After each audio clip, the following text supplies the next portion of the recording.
চাকরি ছেড়ে কৃষিকেই পেশা হিসেবে বেছে নিয়েছেন নওগাঁর মহাদেবপুরের তরুণ এক উদ্যোক্তা। বরেন্দ্র বহুমুখী উন্নয়ন কর্তৃপক্ষের দেয়া 850টি চারা দিয়ে 6 বিঘা জমিতে গড়ে তুলেছেন থাই জাতের বাতাবি লেবুর বাগান।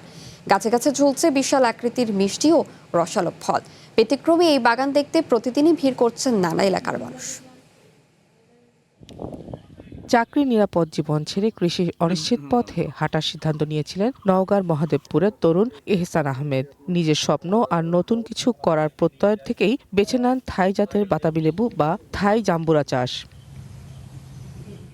বরেন্দ্র বহুমুখী উন্নয়ন কর্তৃপক্ষ দেয়া 850টি চারা দিয়ে 6 বিঘা জমিতে গড়ে তোলেন এই বাগান। নওগাঁয় বাণিজ্যিকভাবে এটাই প্রথম থাই জাতের বাতাবি লেবুর বাগান বলে দাবি উদ্যোক্তার। প্রতিটি গাছে ঝুলছে 15 থেকে 20টি বাতাবি লেবু। ভবিষ্যৎ হোক নিরাপদ, বিনিয়োগ হোক বিশ্বস্ত, আর আমার পছন্দ সল্ট বে। ওয়েলকাম টু সল্ট বে। এক একটি বাতাবি লেবুর ওজন 3 থেকে 5 কেজি। ফলের ভেতরের অংশ সাদা, হালকা গোলাপি কিংবা লাল রঙের। দেশি বাতাবি লেবুর মতো তিতা স্বাদ বা ঝাঁঝালো গন্ধ না থাকায় এই ফলের রয়েছে আলাদা আকর্ষণ।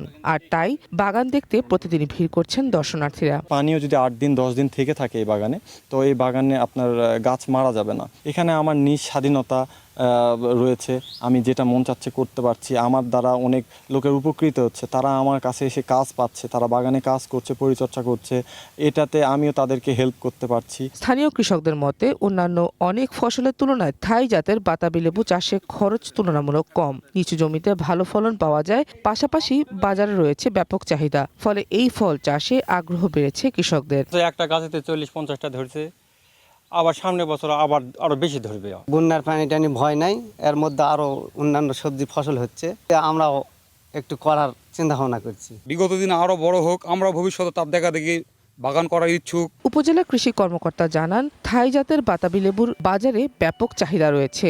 এ ধরনের নতুন ও সম্ভাবনাময় উদ্যোগকে কৃষি বিভাগের পক্ষ থেকে সব ধরনের সহযোগিতা দেওয়া হচ্ছে। নতুন নতুন কৃষি উদ্যোক্তা, তরুণ উদ্যোক্তা, শিক্ষিত উদ্যোক্তা তৈরি হয়, তাদের ক্ষেত্রে আমাদের কৃষি বিভাগের পক্ষ থেকে সর্বাত্মক সহযোগিতা আমরা করে যাবো। 6 বিঘা জমিতে 1 বছরে 14 লক্ষ টাকা বিক্রি করা, এটা কিন্তু একটা খুব ভালো একটি ফসল হিসেবে আমরা উচ্চ মূল্য ফসল হিসেবে ধরতে পারি। নতুন ও সম্ভাবনাময় এই জাতের ফল চাষে আগ্রহ বাড়লে একদিকে যেমন বাড়বে কৃষকের আয়, অন্যদিকে সমৃদ্ধ হবে দেশের কৃষি অর্থনীতি। One national desk.